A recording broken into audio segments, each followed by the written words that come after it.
Leo tumepata nafasi ya kuweza kuzungumza na seneta wa kaunti ya Kakamega ambaye ni Boni Khalwale. Tunataka kuzungumza mawili matatu kuhusiana na siasa za hapa nchini na vile vile hapa katika kaunti ya Kakamega. Karibu sana bwana seneta. Asante. Thanks for having me. Oh, sure. Karibu kwetu Kakamega. Kakamega ni kuzuri. Yes. Obvious bullfighter. You pride in being a bullfighter. Yes. Tell us about that. Bullfighting is nice. Bullfighting is beautiful. Bullfighting is cultural. Bullfighting is not mine. I'm just a small player within the bigger ecosystem of our community, which has got a very big voice through the culture of Isukuti and bullfighting. That's why I'm inside. I'm a bullfighter, which means I own fighter bulls, and in every function where my bull is involved, I'm present. Where are we in terms of politics in the country?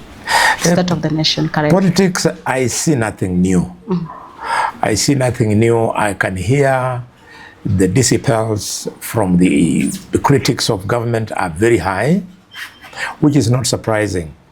I recall even after President Mwai Kibaki won the election in 2002, resoundingly, so far he's the only presidential candidate to have garnered over 62-point-something% of the votes cast. But despite that huge popularity that he stood on to go into office, such a time, he was also facing the same storm by way of critiques coming from the opposition. The same critique was faced by Uhuru, and therefore I'm not surprised that President Ruto is currently on the chopping board, so to speak. Yeah. You are chief whip majority, yes. And people will expect you to be supporting the government in literally everything, selling the agenda and all that. Yes. But lately you have been criticizing some of the things that are happening in the country. Why so? It's a matter of choice. You can view yourself as a party supporter or an individual presidential supporter or a government supporter. You also have the choice to stand out as a leader in the nation. It is times like now when there's a lot of turbulence that leadership is required. Some of the supporters of the president will support him on everything and anything, which is good. But sometimes that is called sycophancy. The other supporters of the president and government are, and they are few,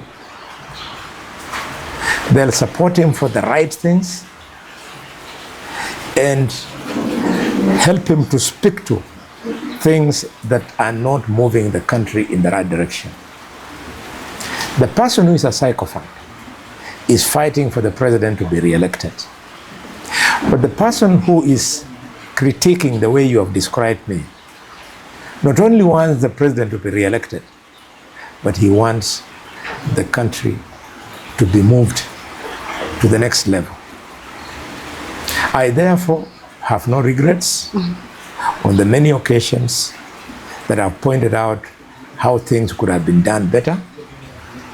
I have no apologies to make for reminding the president that we entered an MOU when we decided to support him. The terms and conditions of the MOU are known. The roads, the hospitals, our institutions, both of business, institutions of governance, and learning institutions, were on the menu.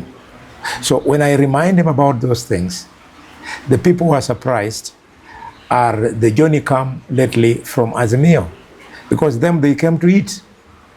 As we met with we agreed with the president that we must serve the nation. So for example, the first time I criticized the government was when it made a decision that they were going to privatize sugar companies. I refused, because there's no way ancestral land, 12.5 hectares in Mumias nucleus farm, 24.5 hectares in Zoya nucleus farm. There's no way you're going to privatize and then give it to some Windy or whoever it is to own that ancestral land without us maintaining our stake. I would have betrayed the leaders from our community who came before us, who gave us the gift of those 2 factories. That's why I stood out and I refused privatization. Yes, cabinet had passed, but I want to congratulate the president because he rescinded. And therefore, the new theory of leasing is the one which is in force. I must be very clear on this leasing thing because, again, people misunderstand me. I support Mumias and I oppose leasing of Zoya. So people are wondering, is this man speaking from both sides of the mouth? The answer is no, I am not. I'm saying leasing as a principle is good. But it is not good enough until you have identified the proper investor. The investor in Mumias Sugar Company, Sarbi, was competitively found.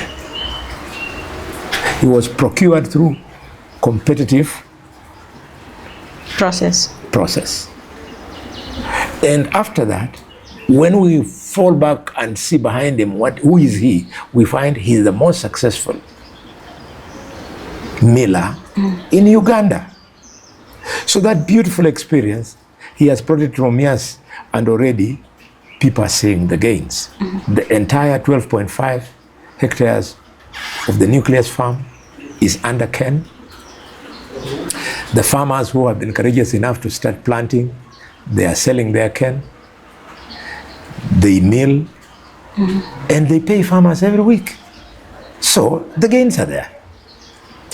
Why I oppose Zoya is not because of leasing. I oppose Zoya because the process of procuring rye, I am not convinced that it was competitive. If it was competitive, rye would not have given. Because rye has a very long case. So according to you, you feel like he was handpicked? Yes. Okay. I fear. He has a very long case. He has already messed up Pan Paper factory in Webuye, and before we know it, he's given Zoya. So I am worried that we might be making a mistake. He was giving us a lot of problems here in Kakamega with West Kenya until Soita Chitanda and I, we managed to help Butali Sugar to be established. It was that competition between Butali and West Kenya that brought him back to his senses. Otherwise, in his tenure, Kens were over-maturing on the farm. Getting a permit to harvest your cane was a problem. You had to bribe. After you have harvested your cane, some of the cane used to dry on the fields after you have harvested because the transport system was very poor. And when it was lifted to go to the factory, after your cane has been crushed, people used to wait for 6-8 months before they are paid.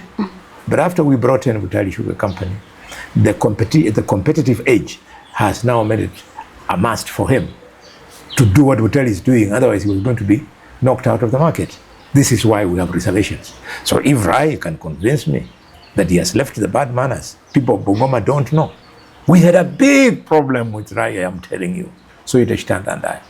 To the extent of establishing a new factory, you can see how much we had been stretched. So if he has changed, I wish him well. Let him serve the people of Bungoma. So now that you're supporting Mumias, what is the status of Mumias right now? People are celebrating?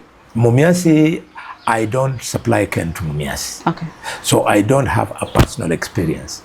But from what I hear from the grapevine, things are changing for the better. The issuance of bonus that was done by the president is just part of the case of the success story. The crushing of cane 24 hours a day is another example of the success. The payment of farmers every week is a further example of success of MEAS. And finally, but not least, I was able to visit the factory. I saw with my own eyes. They have bought new tractors. Now they want to help the small-scale farmers, the outgrowers, to put more acres under cane. So it's a success story. I hope it gets better and better. But sugar industry is one of the 3 cartels that are in the world. Okay. We have only 3 cartels in the world. We have the petroleum cartels, we have the drug trafficking cartels, And then sugar. and then we have got sugar. So I'm hoping that the bad manners of those cartels will not creep in again and send us back to the headache that we're trying to run away from. That is the first time I criticized the government. I mean, it was positive. You can see it has added value. Where else have I criticized government? What is your stand on the recent order, shoot to kill by Murkomen and shoot on the leg by the president? The government should hear it loud and clear. According to the Constitution of Kenya, the government is elected to provide security to her people and their property. Government is never elected to kill its people. If a crazy citizen then arms himself, it is not the responsibility of the government to kill that citizen. Murkomen should know that, being a lawyer, the responsibility of the government when you are faced with an armed citizen is to disarm him. And once you have disarmed him, you let him face the full force of the law. Why they are not doing this, I do not understand. How you disarm him, it is the responsibility of the law enforcement officers. They are trained on how to disarm somebody. You don't tell them, shoot to kill. They should go and disarm people. You don't tell them to shoot people in the legs. You tell them to disarm. They know how to disarm people. And they are not supposed to take orders from anybody, including the president and Murkomen. They are only expected to take orders from the Inspector General of Police. And these trained police officers know that orders from above must be obeyed. But according to the police code of conduct, they also know that if your senior gives you an illegal order, you are not under an obligation to implement that order. Now that you are on the same side, Yes. the same party, I mean, don't you have other avenues to talk about these issues, criticize the government, or rather maybe have a sitting with the president, other than, you know, saying it in public? It is because I'm not an appointed officer. Ah, okay. An appointed officer, like a minister, waits to go to cabinet, talks to the president. But an elected leader like myself, you report to 2 levels. The first and most important level you report to is your electorate. You must report to it. And you report to it by articulating the issues that concern them in public, on the floor of parliament, and also during public discourse. On this sticking issue of shoot to kill, unknown to you, my sister's son, Elvis Musavi, from Ukirenyi, was shot in Kangemi and is dead. The fundraising to bring him home is ongoing now in Nairobi. So the people who elected me, if I keep quiet and I don't express my disapproval, I'll be failing big time. The second level I report to, thanks to my appointment as a whip, is to the president. When, or rather, as and when I have an opportunity to meet him, I express myself. Sometimes we are called to State House. Sometimes we meet behind the tents in public function, and you report them. So there's nothing to apologize for articulating these things in public, because I'm reporting back to the people who elected me, who I represent. So generally, do you support President William Ruto's leadership as it is right now? Is this what you voted him for? Yes, the best way to represent, to support the president is to help him to succeed. And I believe the critique that I make goes in a small way to help him succeed. But if you start telling him all is well, when you know all is not well, he's never in Kakamega. Me, I'm in Kakamega all the time. So I can be able to tell him, this is how the feel is on the ground. If we do this, then things will get much better. I think I support him better that way than being a sycophant. Mheshimiwa, rumor has it that you have one leg inside the government and one leg outside the government. I really do not understand what that means. And probably that is why you're criticizing the government. Do you know why I really don't understand what that means?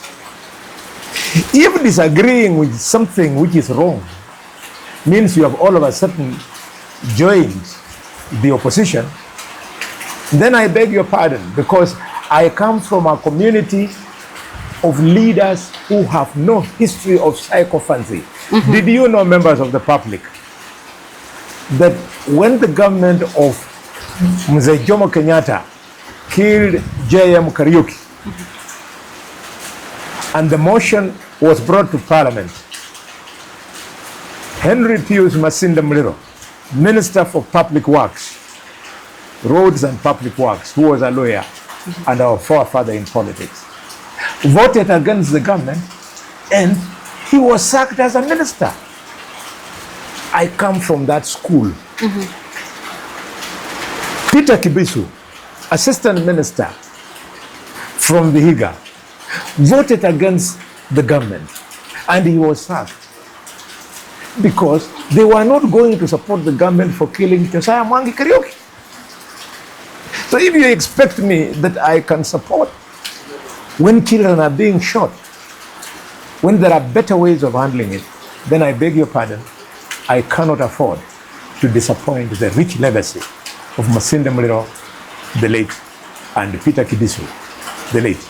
And what's more, Elijah Wesike Mwangale was the chairman of the prop committee that propped the murder of Josiah Mwangi Kariuki. Lawyers don't kill people. Lawyers don't approve killing of people. So even if it means relinquishing your seat as a chief whip? I don't see how that is on the cards, because the position of chief whip is not negotiated for. It's a decision of the appointing authority.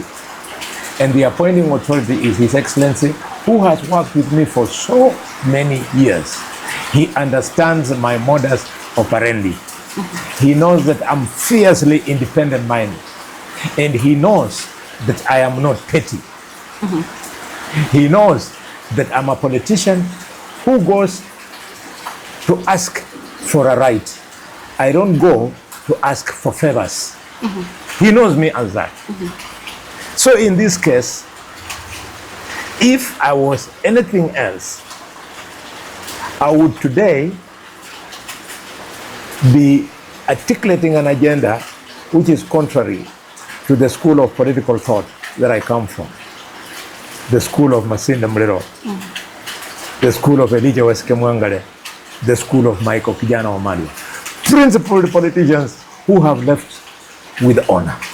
They might not have left as billionaires, but the history that we learn from Masinda Muliro is that once you choose to go into politics, you're prepared either to die poor, to land in prison because of fighting with the people, or to be killed. That's the reality of politics. Yes. It's not a walk in the park. People to vote for you. Do you know I represent 2.6 million people here in this county? And of the 300,000 people who voted me, there are voters there who voted for me when they had never seen me. They have never shaken my hand. But out of association with the other supporters, they believe I can represent them. How do I let down that kind of confidence? There's this woman, the mother of, shall I say, Elvis Musavi, who was shot. For example, she's one such a woman. So a woman woke up at 6 a.m. in the morning, stayed in the queue up to 1 p.m., voted for you, you won. And when her child dies, you cannot empathize. What kind of leader would you be? You are an animal. You're not supposed to be a leader.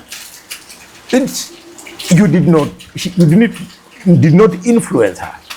She just had you articulating your agenda. They said, that one. Those are the kind of people I represent myself. Therefore, I'll continue supporting the president wholeheartedly by pushing cases where the government is moving in the right direction. But where it's starting to veer off, I point out, and then it is up to him to take heed or otherwise. You said sycophancy, but again, if at all the president will say you need to do what you have to do, stop criticizing me, or you let go of your seat, what would you choose? I'll make that decision if I reach that bridge. Okay, you've been heard most of the time. You've been, people have talked about KHALWALE saying that Western region, they're getting peanuts from the government, especially the coalition government. Do you have issues with ODM coming on board? ODM coming on board, it is an ambiguous relationship. The Political Parties Act stipulates on how parties can coalesce to form a coalition. The law is very clear. You can do it before or after the election. So us, we formed a coalition before the election. That's within the law. ODM coming after the election, again, it is perfectly in order. Unfortunately, when I last checked, there is no coalition document filed at the office of the Registrar of Political Parties between UDA and ODM, between UDA and ANC. So I don't recognize both. Yes, I'm a lawmaker. I've been making law for the last 20 years plus. I therefore cannot support something that is formed outside the frameworks of the law. So will you point fingers at the president or Ruto, or Raila Odinga, when you're saying that Western are getting peanuts and a lot of things are going to Nyanza? I'm not pointing, but I am reporting back to the people who elected us that we agreed the pre-election that we would get 30% of government and get 30% of government and 30% of development, which included 1,000 kilometers of road. We also agreed in our economic blueprint, which we prepared here and which we presented to President William Ruto before he was elected in a 2-day retreat in Lake Naivasha. We agreed that we will get 30% of government and 30% of development, which also included 1,000 kilometers of road. We have gotten none of them. 2, we also had specific projects, like the teaching and referral hospital in Kakamega was to be elevated to level 6. The airport at the Wichina in Kakamega was supposed to be elevated to an international status. The projects have been abandoned. How do you expect me to keep quiet? If I keep quiet, Mudavadi doesn't remind the president about Kakamega. Wetangula does not remind the president about Kakamega. The responsibility is mine that I do so. You can't expect our governor to do it because the governor was not elected on our coalition. He doesn't know what we agreed with the president. So I beg their pardon. They should keep quiet. They have come where we had a pre-election agreement. Let them continue eating, but as we shall continue pushing for the projects that we agreed with the president. Yes, we will continue pushing and push. I'm very glad I heard yesterday, was it yesterday or the day before, that the PS for internal security was here with the senior officers of the army, trying to find out if they could be the ones to complete the hospital. I'll be very happy if that is the case. When they finish, I'll say thank you, but I will not keep quiet. I'll remind them about the airport. And when they finish, I'll not keep quiet. I'll remind them about their 1,000-kilometer of road. You remember during the recent reshuffle of government, part of the little we had gotten in the 30%, it was taken away. PS James Mohati was dropped. PS Professor Kisiangani was dropped. You expect me to keep quiet? Will Luos ask for a job for James Mohati? Will they ask for a job for Professor Kisiangani? It's me who convinced Professor Kisiangani from the University of Kenyatta, where he was teaching, that please come and join us. We have formed a party with the president called UDA. We need a think tank. We called it the Technical Advisory Team. The president knows it. I recruited Professor Kisiangani on that team. I recruited Barack Muluka on that team. So now when they are mistreated and I keep quiet, who are they going to run to say we are getting the short end of the stick? Man, you guys, members of the public, you're asking for too much. Or is it that lawyers are children of a lesser God? You think it is amusing that level 5 that was supposed to come here in Kakamega, without casting a single vote, without supporting the president in any way, ODM has simply come in and said, we are working with the government, and the Kisumu hospital has been elevated to level 6. You think it's a laughing matter? Let them get level 6 and more, but we get ours. Let them get the things I'm seeing being done in Homa Bay, in Siaya, in Migori, in Kisumu. Let them get, but we also get ours. Some will say instead of playing, being a critic in the government, why can't you play opposition outside the government? Because exactly that is what you're doing by criticizing. Unfortunately, the person who is saying that does not live in Kenya. In Kenya, there is no opposition. The opposition died the day the leader of the opposition went into something called broad-based government with the president. The opposition became the government and the government became the opposition. How do you call Kalonzo, Gachagua and the team? They should have been an opposition. But Kalonzo is not the leader of the opposition. If he was, he still has members of parliament, of Wiper, in the National Assembly and in the Senate. Why has he refused to take leadership positions meant for the opposition? Wiper senators are not the whip of the opposition in the Senate. They are not the minority leaders in the Senate. They have refused to take the position. So the positions are in the hands, the same position of the opposition are in the hands of ODM, and ODM with UDA stroke ANC, they are in government. So the opposition is dead. In fact, the country should be grateful to some of us who are able to risk some of the positions we have because we are crying for the country that the opposition should have done A, B, C, D. And by the way, members of the party, who told you?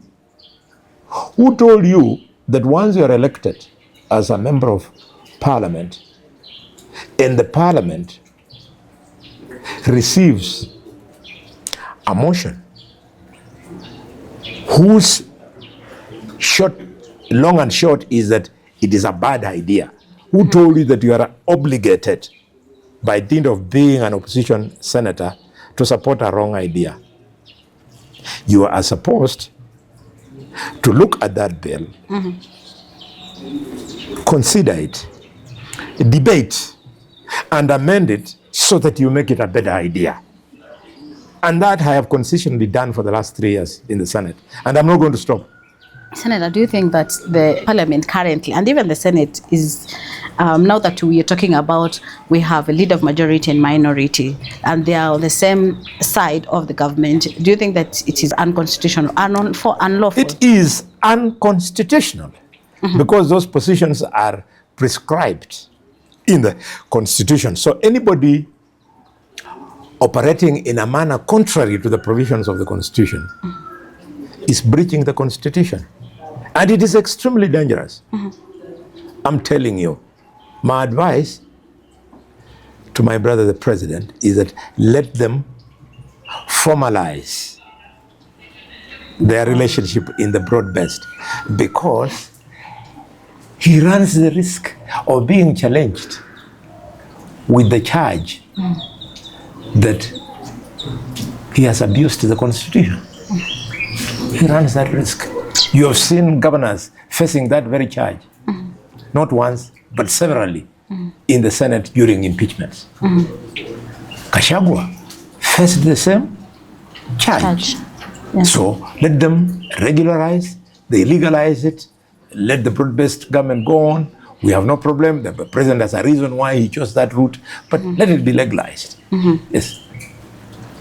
So that people like Kalonzo maybe can be allowed to now properly put positions of leadership meant for the opposition in the hands of their MPs, because Raila is hanging on those positions.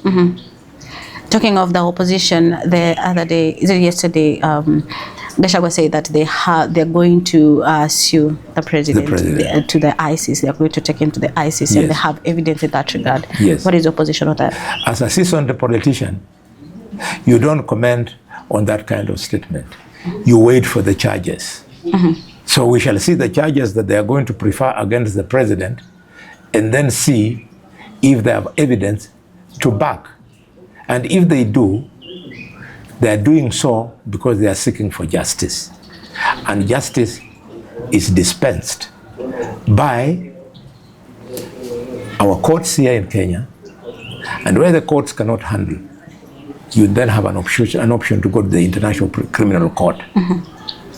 Again, thanks to my long years in practice of lawmaking, I know that the ICC is not going to run to take up those charges. I mean, those cases. They'll say, is this matter able to be handled in Kenya? If it is not, and convince us it is not, then we shall take up the matter. For example, if the intention is to get the president out of the way, Gachagua should stop being foolish. The process of removing the president of Kenya is provided for in the Constitution. He can approach any of his members, if indeed he has numbers in the National Assembly. They convince the others, they impeach the president. Then they bring the Senate. Senators, we shall sit and listen, either uphold or dismiss the impeachment charges. In the same manner we did with Gachagua, in the same manner that we did with Kawira, in the same manner that we did last week with Guyo. There is no lacuna. So I'm afraid they will go get headlines, but ICC will tell them, go back to Kenya, because we believe this can be sorted out in Kenya. Locally. I know members of the public will ask, how about ICC?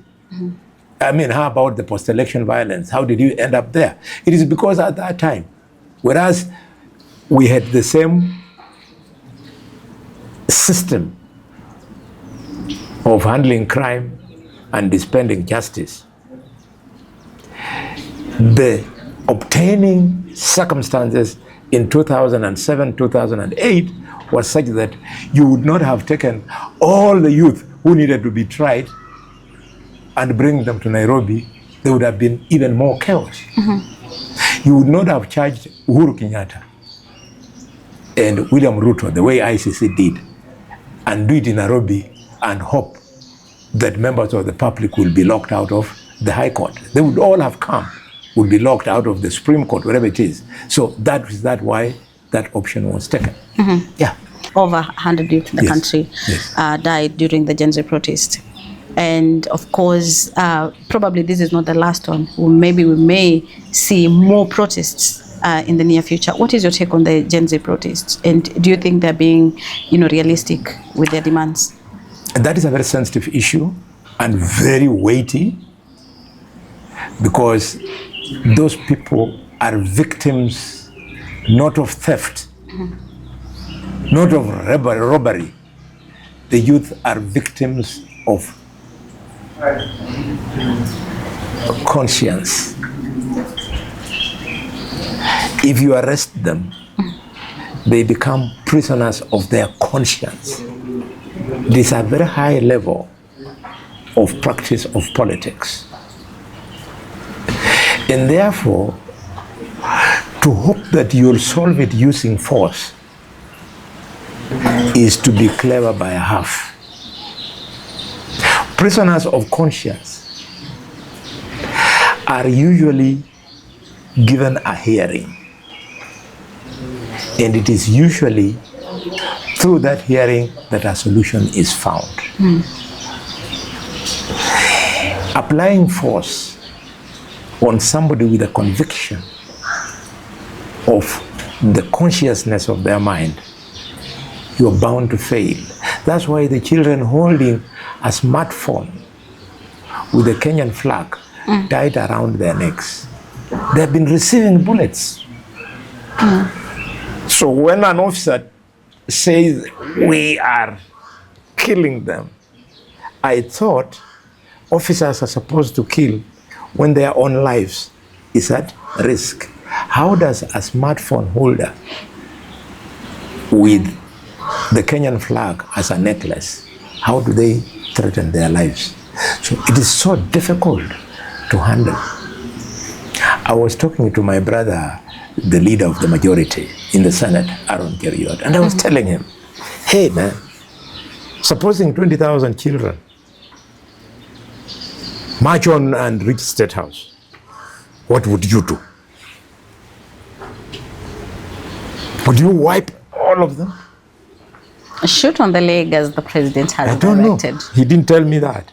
But we have to know that the solution lies them in making them see only one thing, which I want to repeat today.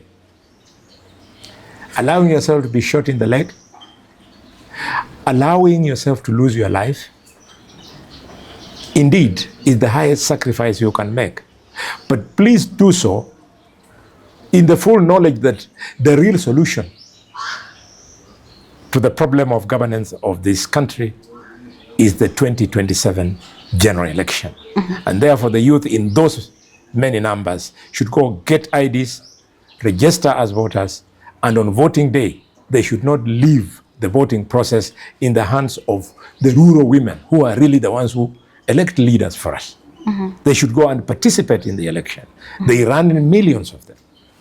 Yeah, that is the real solution. And I'll tell you, I'm speaking from experience, dear youth, that there is no generation that did not have its own youth. Sure. In 1992, when we went Malparty, the youth of that time were criminals called YK92. They came with millions of shillings. Those were the youth of that time. And us who are not like-minded, we started following the young leaders of that time called the Young Turks. And later on, when we came of age, 2002, we presented ourselves as candidates. So let them vote. Then when they come of age, they present themselves as candidates. So that they become, we grow the number of leaders who believe in proper constitutional steering of the country. It is not a laughing matter. The children, we must today be talking about 31 children who lost their lives last week. It's not nice.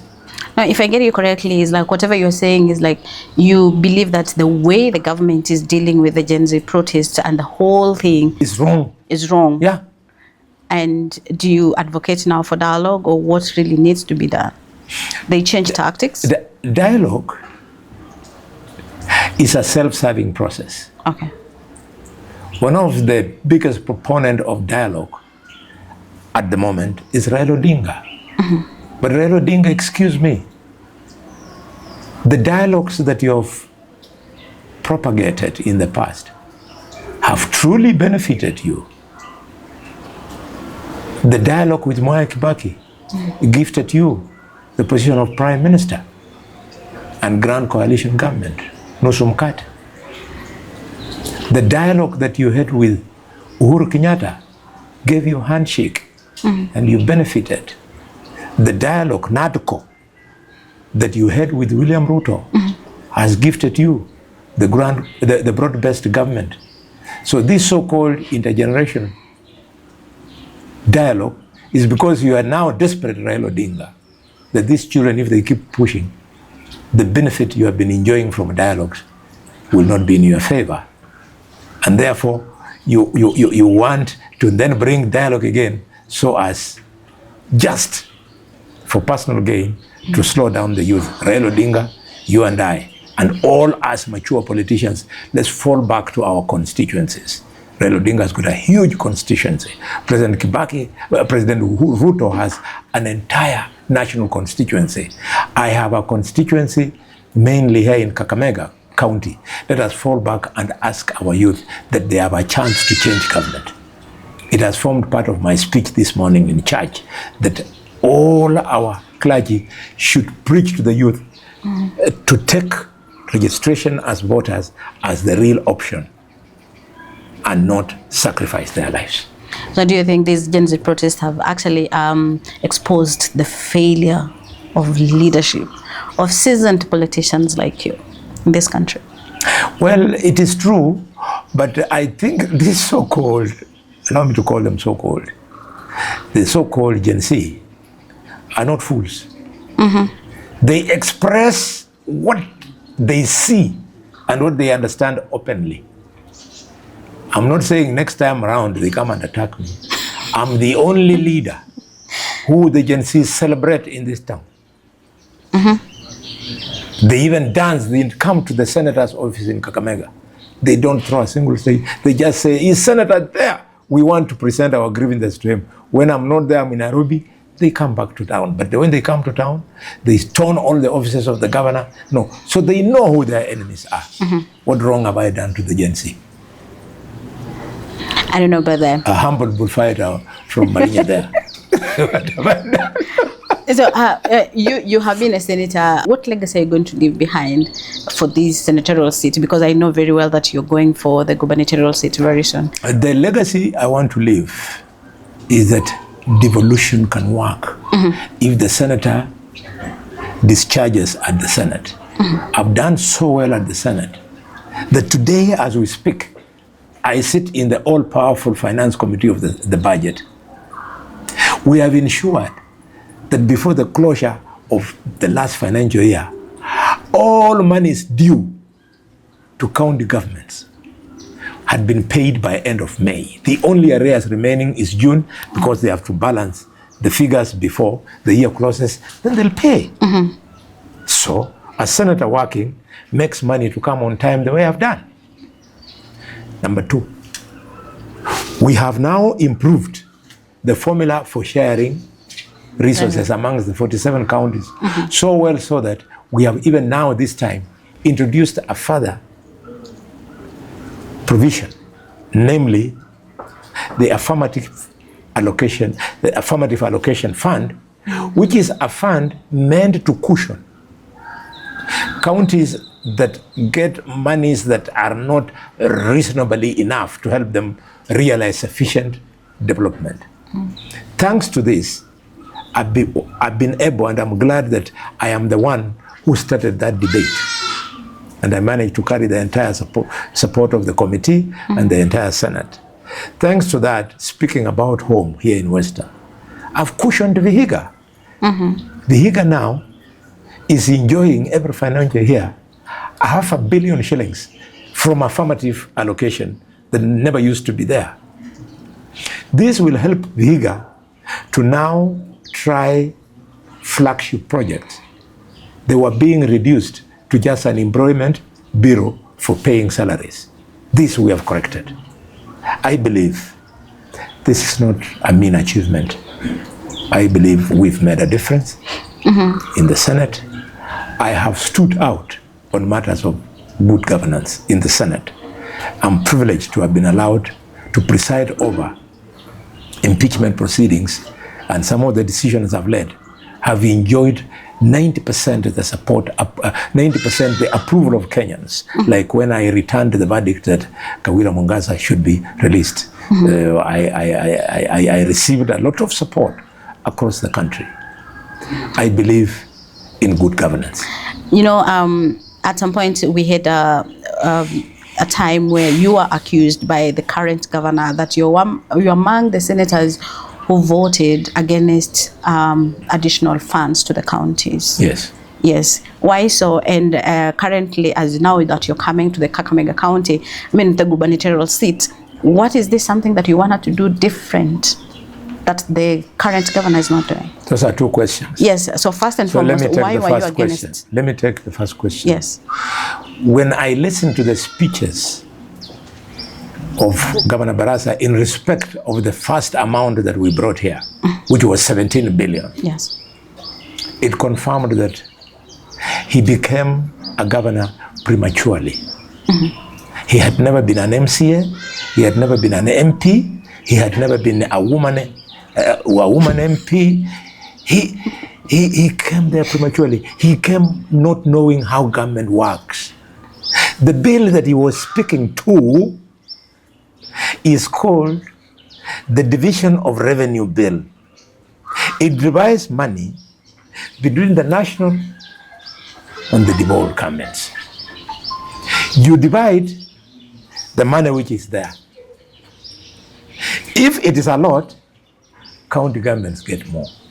If it is less, there's nothing you can do. He knows that when we came out of the election, the first division of revenue bill that we did was during when the government was being faced with shut down from the international community because of the debt burden. That reality was there. We were coming out of the post-corona depression. That burden was there. We were faced with the war and conflict in Ukraine and Russia. So having managed the debt, having come out of the post-corona depression, there's been more money, and this is why that time we gave 17, the following year we gave 17.5, this year we've given 18.2. So if he was a polished and accomplished politician who understands how government works, he would not have made that ignorant statement. Second question you're asking, what is it that you want to do differently? Why you want to remove Barasa? No, why do you want to become a governor? Yes. What I want to do differently is everything that Barasa is doing now. Barasa is responsible for the switching off of all the security lights in Kakamega. Kakamega closes down 15 minutes after 6, maximum 6:30. Business closes in Kakamega until the following day. I am going to make sure that I reopen businesses. The markets where I can give sufficient security, especially this down, can be either 24-hour economies or close to 24-hour economy. Because the purpose of the governor is to ensure that the systems are working for the economy to thrive. Barasa, he's responsible. You can see in the smell now in town now. This is not fresh smell. The town is stinking because of uncollected garbage. There's garbage right there at the corner and everywhere you go. I'll ensure that this place is clean. I will ensure that the flagship projects that were started by the first generation governor are completed, namely, but not limited to, Buhungu Stadium, the Teaching and Referral Hospital, the hospital in Mumias, the hospital in Malaba, the hospital in Butere, If you go here in Malaba, there is a project that was started for dairy. I'll go and make sure that Tumbeni is completed. I'll make sure that all the water projects that were started by that first generation government are completed. You go to Ikolomani, there is a Ebutuea water project. The pipes are now being vandalized. If you go right now to Regi, it's being vandalized. I ask you as a media to tour. I am going to go beyond that and now bring in my fresh ideas. As the governor of Kakamega, I will ensure that I do the prerequisite stuff so that Kakamega, we elevate it to city status. Elevating this town to city status has returns. For a person of your age, you know, just the other day when Kisumu was not enjoying city status, what it was just like a smelly little town. But right now, because of the funds that you attract when you're a city from the World Bank, Kisumu now is the best city in Kenya today. It's better than Nairobi. And you know why? Because the governor there is a former senator. Because the governor there, Professor Nyong, is a child of the struggle. He came from the struggle fighting Moi. That's why you see him performing. He had a vision to go there. I am also a child of the struggle. I joined the struggle when I was the age of 22 at the University of Nairobi, when our generation of youth overthrew the president. When I was discontinued from the university and my life came to a standstill. But 1.5 years later, I was readmitted into medical school. I come from that generation. And because I went in at the age of 22 years, I believed something. I have not seen that thing. So what Professor Nyong had wanted, he's seeing it in Kisumu. I want to see it in Kakamega. And I tell you, you will not believe. Brother doesn't even know what he's supposed to do to achieve city status. He's just walking around speaking English. To get city status here, you must get a multi-billion sewage disposal plant. Not these silly things they are doing here in Rosterman. You have seen there. They burn garbage. Have you been there? In that wall they've done. It is a sign of foolishness. They are supposed to spend 2-3 billion shillings in creating a sewerage handling plant. The moment you do that, the moment you fix Pokongo Stadium, the moment you fix Kakamega International Airport, we shall get city status. And when we get, it means jobs and jobs and more jobs for our youth. That's why I'm there. I'm not there to be rich. I'm not there to be rich the way Oparanya did. What I saved Oparanya is because he got appointed in the broad-based government. He was now being charged at the same time with Waititu for 1.4 billion shillings. I don't want to be governor so as to steal. In fact, if you look at me now, I might not be having a golden watch like Murkomen. I'm not having shoes worth 80,000 shillings. But with my 12,000 shilling shoes and my jacket of 8,000 shillings, I look very smart. So why would I want to steal to go beyond this? Without being governor, I have a good car. Not one, not two, not three. They're there. I have a good house. Not one, not two. They're there here in Kakamega, in Nairobi and Mombasa. I did not have to steal. We want to come and teach our children that you don't have to steal from the public for you to live well. God has given me the gift of many children. All of them, as they move on. Professionals. I did not have to steal. I did not have to steal money so as to take them to a university in Europe. None of my children has gone to university in Europe. They are accomplished professionals, lawyers, doctors, engineers from the University of Nairobi. This lie, we have to stop it. All of them, none of my children has gone through these academies. They come from Malinya Primary School, my children. That is the Kenya we want to build. I want to elevate this hospital to a level whereby when I'll be unwell, I'll be admitted in the Provincial General Hospital, Kakamega, where I practiced medicine for 3 years. That is the vision I have for this county. A vision whereby I celebrate our culture of bullfighting of Isukuti by attracting tourists to come and see how unique we are. And they will come and pay me for seeing how different we are from them. And that money I'd employ young people.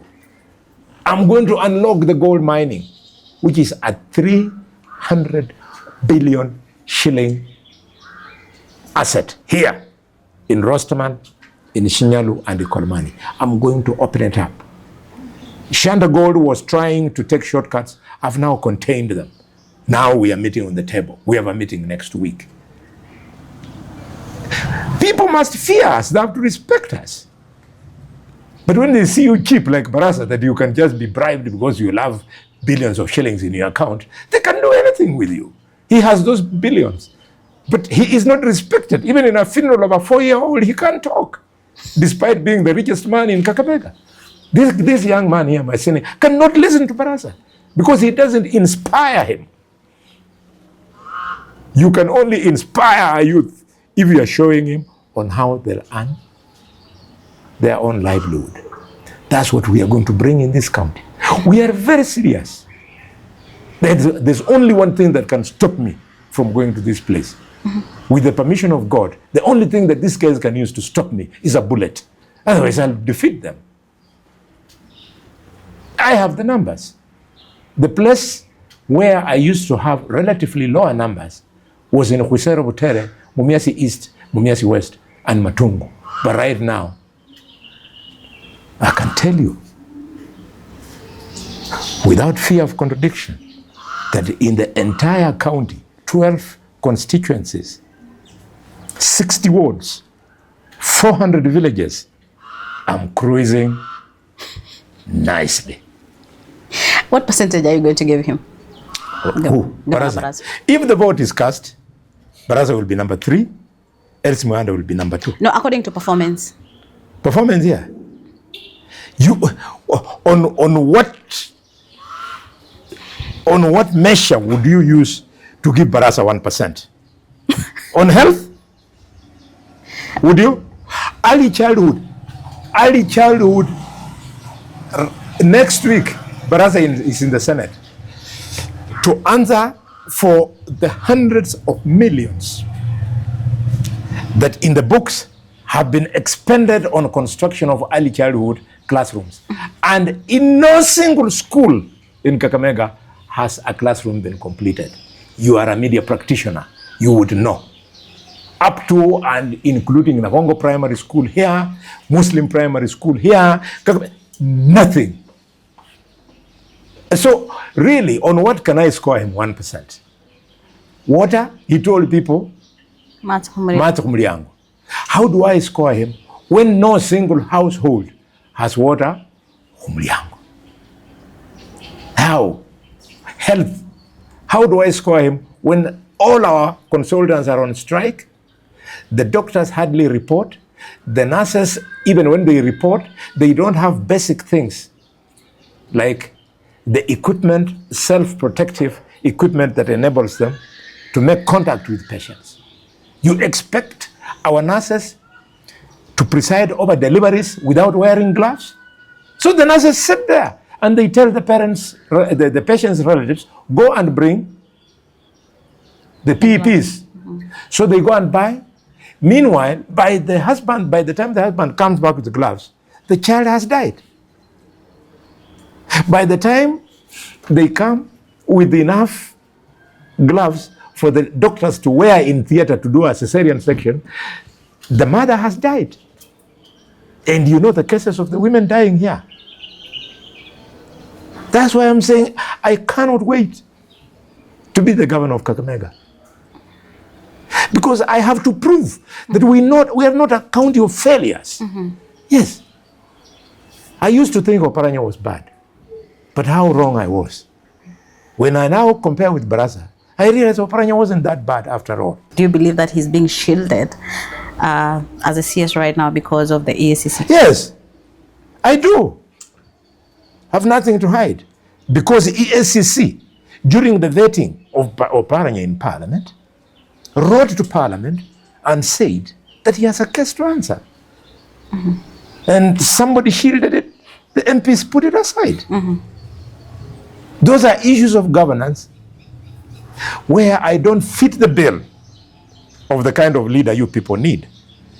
I had to stand out in 2008, 2009 to remove Amos Kimunya, who was stealing from the public.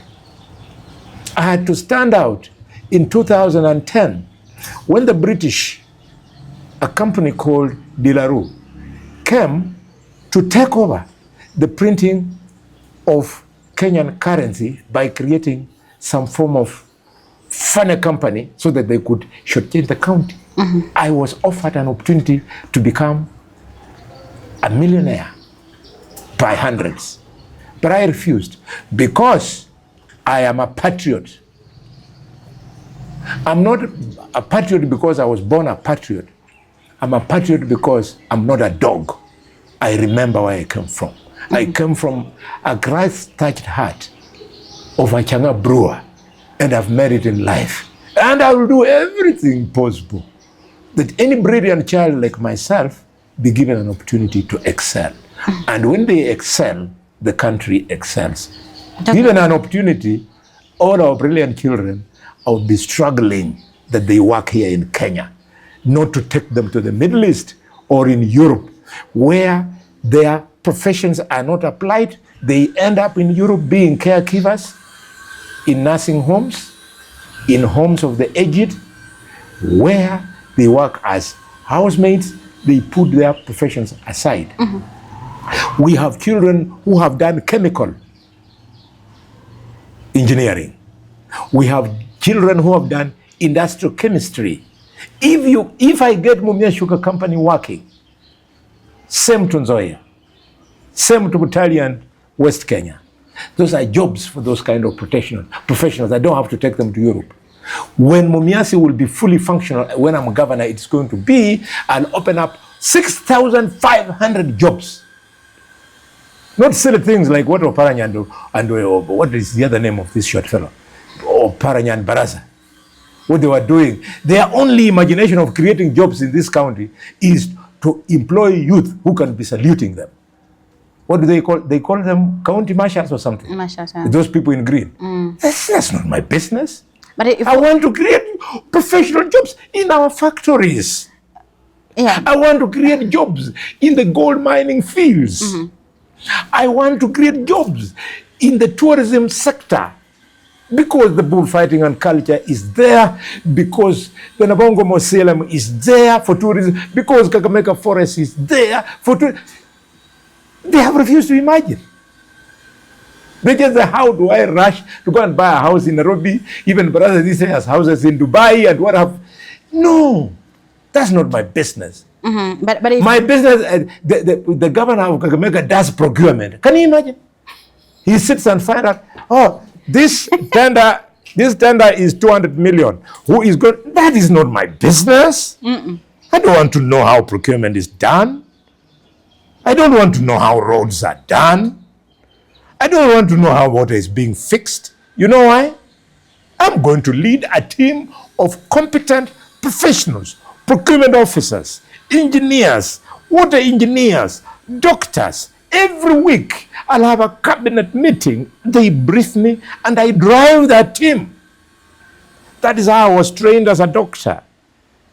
When I'm in theater as the lead surgeon, I don't do the work of the nurse. It's called a scrap nurse. I don't do the work of the anesthetist. I do not do the work of the other attachment professionals. All I do, I don't even look there. When I throw up the right hand, the nurse, the assistant nurse knows that you have to drop scissors into his hands. When I have cut I release, she drops in another instrument and I've opened. That is how leadership is done. You lead a team. Governors in Kakamega are the ones who do procurement. Can you imagine? So that they can discuss about their 10%.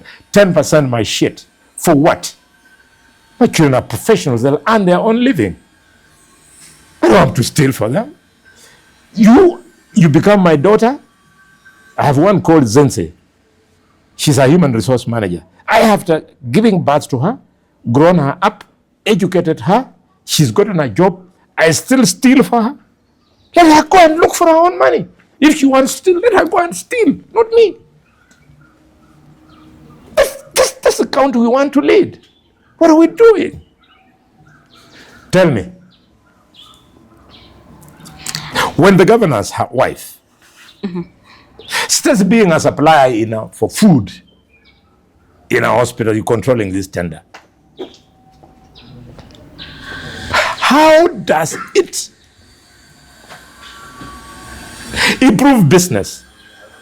Because the money she makes, she goes and banks it wherever they have put their accounts. Some of the accounts out of the country. But if I allow this group of women to be the one controlling that tender, the money they get, they don't bank. They plow it back. We've been in this hotel with you for the last 1 hour. How many vehicles have driven here to come and give business to this? It's collapsed. The economy has collapsed. In the parking, the vehicles here are only mine. So we must accept we have missed it. Workers of the county government are not paid. I'll pay salaries as a priority because when the workers in this town have salary, they start spending in the supermarkets and the economy becomes vibrant. They buy beer here. They sleep with the sex workers. The sex workers have money. That's how you do it. If you go to Vihiga today, there's a small little market here, the size of Marinya, called Chabakari. It works up to 1 a.m. in the morning because the governor in Vihiga has allowed money to flow. How does money flow? You pay salaries, you pay contractors. Baraza has got a list long of pending contractors. They're not paid. My brother's son, his name was Lugonzo who? The one we buried the other day. Yeah, Lugonzo. Atumomia siya msenda hapa. Tunajua kijana mwenye alikuwa anajiita engineer. Yes, that is the son of my aunt. He died. He got a heart attack because of debts. He had accumulated debts. Now everybody was on him. He's a contractor. He died. But a young man, very brilliant. But Mheshimiwa, if we are talking about misappropriation of funds in the county, we've not seen EACC coming here. We saw Natembeya. Let me tell you. Had a date with the EACC. Let me tell you. Natembeya was taken to the EACC not because of theft, but he wanted to be totalist. Yes. So is it like at the courts when Natembeya was taken, I refused to go there, much as he is my younger brother, because I did not want to be got in conflict of interest. Because I sit in the Senate knowing very well that a corrupt governor will be brought before the Senate for us to preside over his impeachment. So I said, this guy, because he's been caught stealing, if I go there, it will be a conflict of sorts. So I refused to go. The following day, I was waiting for headlines of what Natembeya had stolen. And what did they say? The guy could not account for 1.2 million shillings, which the governor said was his interest. Really? And you arrest him with all the fanfare that you saw? So that was political intimidation of the governor. The governor of Kiambu, Governor Matangi, again, political intimidation. Governor Matangi is one of the performing governors. But because he doesn't give corrupt people in the high echelons of power an opportunity to partake of the money of Kiambu and the money of Trans Nzoia, that's why they're being intimidated. But counties like Kakamega, where people from the high officers come here and collect money at the end of the month, they will not be arrested. Who doesn't know that people eat the county government money with Barasa, people from Nairobi? On a good day, I'll give you the names of those people. It's not a laughing matter. Money meant to build nursery schools in Kakamega. People come from Nairobi and they eat with Barasa. And you want the bullfighter of Marinya to keep quiet. Because you are saying it will be a sign of bad manners to the government. I believe President William Ruto would like all nursery schools in Kenya to be built. I believe President Ruto, and I believe, would want our hospitals to work. This is why you see him fighting with Shah Chief what? Because he wants universal health care. So if a useless governor like Barasa is doing these things and I take him on, I'm doing Ruto's work. So who is intimidating And if I'm not doing Ruto's work, then I'm doing God's work. Who is intimidating these governors, as you say? It's politically instigated. I said politically instigated, but of course it has to be coming from someone else. It is. There's no point of me coming here for this presser, for name calling. No. I want to speak on facts. If in the Senate, when challenged, I'll bank it with facts. Okay. Are you vying on UDA ticket in 2027, or do you have your own political party? Because one has it that you have a political party. Yes. As if it is a crime for somebody to have a political party. It is a crime, but we just want to... I want you to go and read the Constitution of Kenya on something called rights. We have right to life, and we have many other rights, including political rights. I think I've answered you on that one, but let me now respond. You asked me whether I'm going to run on UDA. I'm a founder member of UDA. I find myself in a very bad place, where as a founder member of UDA, who by law, I sit on NEC, the National Executive Council. I don't know whether you know that. I do. But I only hear of decisions. And I remember how, as the founder member of UDA, I came and overran ANC in this town in 2022. But when Mudavadi and President William Ruto met, I don't know what MOU they got. They only called me to tell me that you are not good enough to be governor. We will give Malala. And because President Ruto and Mudavadi are both strangers from this county, I told them, you don't know what you're doing. The young man will lose. The best funded candidate in the history of the elections of Kenya for position of governor was Cleophas Omondi Malala. He was funded, my God. Have you heard of a governor having 4 chupas? One for himself, one for his running mate, one for his wife and friends. He was funded with millions to follow, but he couldn't prove anything. I remember towards the end of the campaign, the people from Barasa would meet here in this hotel. And I saw clearly they were broke. But they defeated the young man. But I was broke. In the last 2 weeks, you work here, you know, he had no money. He was literally struggling. In fact, when you go behind the headlines, I remember how Paranya had to run somewhere and get 40 million to give Barasa to kick him. And that's part of the reason why Oparanya is very unhappy with Barasa. Because he remembers how he sacrificed up to and including getting him money for the last kick. So what can you imagine? So when you ask me, what will you do about UDA? So I wonder, if they're treating me like this, will they give me a nomination certificate? If last time, even when I was poised like that, I was having the UDA, they told me, I don't want you to run. You should run. You should let ANC to present a candidate. And because I'm a professional, I'm a doctor, I have gone to the president. And I told him, Your Excellency, as I work as the Senator of Kakamega and serving you as your chief whip, I would like you to know that I'm aware you're working with Barasa. And you do not have to refer anything to me to work with him because he's the governor of Kakamega. However, know that in 2027, I'll oppose him. And I would like to run on your party, UDA. Then the president was non-committal. Then we came here for a rally in Kakamega.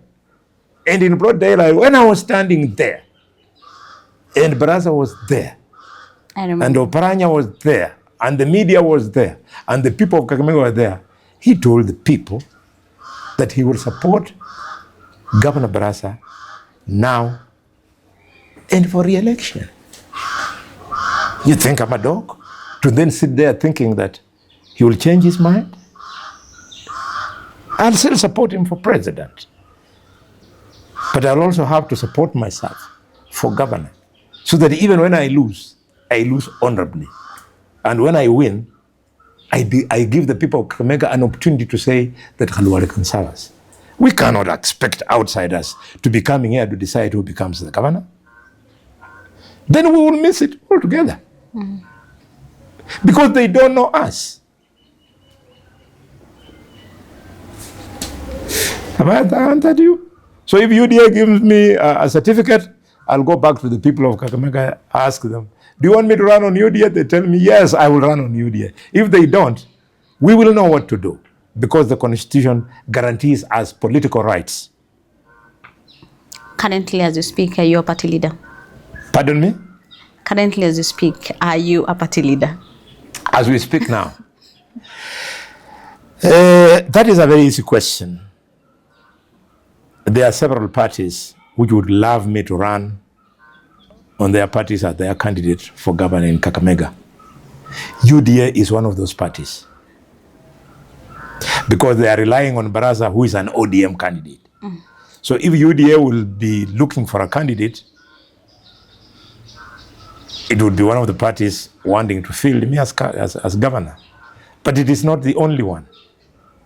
The other parties here who have approached me, including the party of the late Hamisi, called Maendeleo Democratic Party.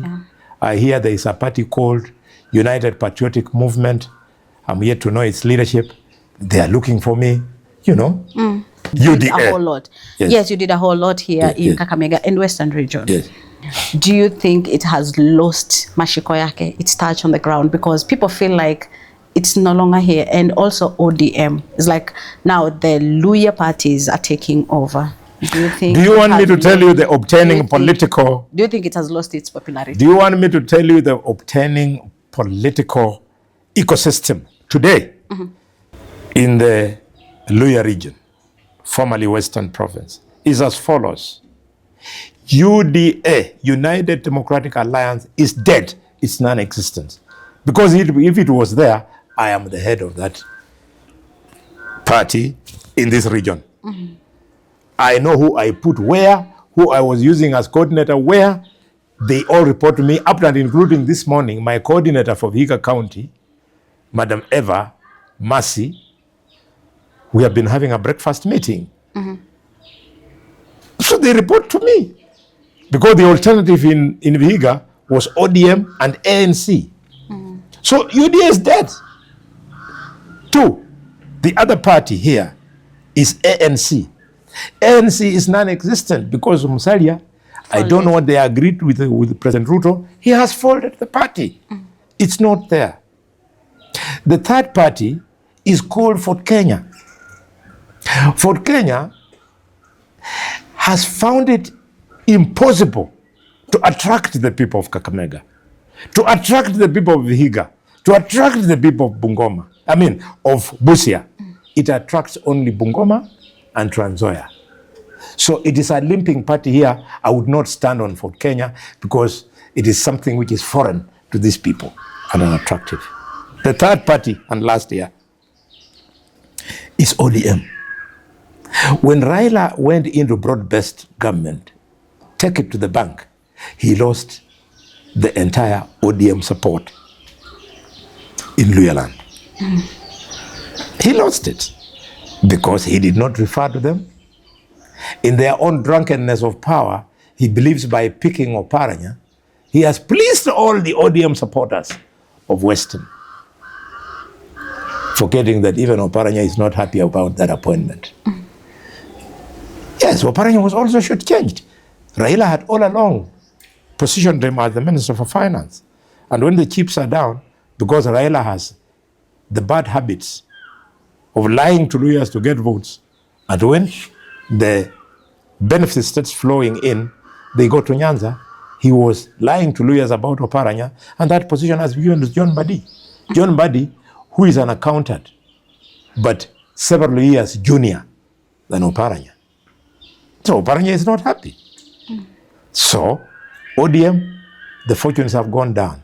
The result is we are telling lawyers, and I have no apologies to say this as a leader of this community, that enough is enough. When we push national agenda,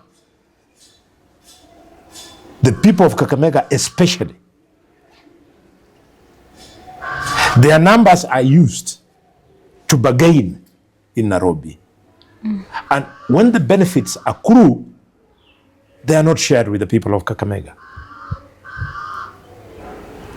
The Grand Coalition government, the handshake government, and now broad-based. Which projects has Raila brought to ODM supporters of Kakamega? UDA, I supported UDA. You can see I'm even being labeled as anti-government shamelessly. And yet all I'm saying is that please, we supported you, we voted for you, we looked for votes for you. Give us a bit of the pie. And I don't want to be given money. I'm saying fix that project, fix that other project. Why are you people calling me anti-government? For asking for what our people deserve. Why? Because if the hospital is fixed, the children of Kakamega will not die. Our women will not die in labor. Silly things like patients who need dialysis, who die on their way to Eldoret, will undergo dialysis here every week and they go back to the house. Please sell those things to a fool. Not me. Not me. I refuse. Let everybody get, but also Kakamega to get. Somebody like Mudavadi and Wetangula, they are jokers. How can Wetangula be using the numbers of Kakamega to go and bargain in Nairobi and dare tell the president that the airport meant to be in Kakamega should go to Bungoma? Then the immigration office for Western Kenya should go to Bungoma. He's old enough to know that Kakamega is the political and commercial capital of the Abaluya people. And our forefathers who made that decision, Masinda Muliro was a Bukusu like him. He saved Kakamega. Wamalo Kijana saved Kakamega. Abukusu like him. Elijah Waskemwangale saved Kakamega. He was Abukusu like him. He's a petty thinker. He wants to tell the country that Luya land is Bungoma. Luya land is Vihiga, Bungoma, Trans Nzoia, Busia, and Kakamega. Headquarters here in Kakamega. Before, now, and after Wetangula and Khalwale are gone. A Luya spokesperson, does it matter? Yes, let them be spokesmen, let them be kingpin. But I've said, I don't want to be a kingpin. I'll remain the linchpin. You look in the camera, one word, two Kenyans, adverse to Kenyans, and especially at this point whereby there's a whole lot of things that are happening in the country. There's turmoil, there is, aftermath of Gen Z protests. What do you have to tell Kenyans? I truly regret the loss of lives and property the way I've seen both in June 25th last year and what happened this year and on Sapasaba. I truly regret. How I wish it could not happen. I'm appealing to anybody and everybody who has the slightest responsibility to ensure that this does not happen, to play their part. Look at this beautiful little boy from the media. If you go behind him, there are aged parents back home, poor, who have sacrificed everything to bring this boy to become a media practitioner. How can I be a leader if this boy is going to be shot? How can I be a leader when a hawker in Meru, who started hawking, went to a kiosk, went to a shop, has built a modern supermarket when that market is being torched? I don't want to be part of that history. And because of my national credentials, I will not keep quiet. We must get Kenya right. We got Kenya right when Moi was practicing detention without trial. We got it right. We removed Section 2A, which had made Kenya one-party state. Today, I fear the broad-based government has moved us closer to our one-party state, because it looks like somebody wants to believe that what the president and Raila Odinga say must fly, irrespective of the depth of whatever they have said, whether it is right or wrong. We want the only thing to be the constant, be the provision of the Constitution of Kenya. When the Constitution is right, every Kenyan will be happy. But when we take shortcuts, we don't go anywhere. Asante sana kwa muda wako. Thank you so much. Shukran.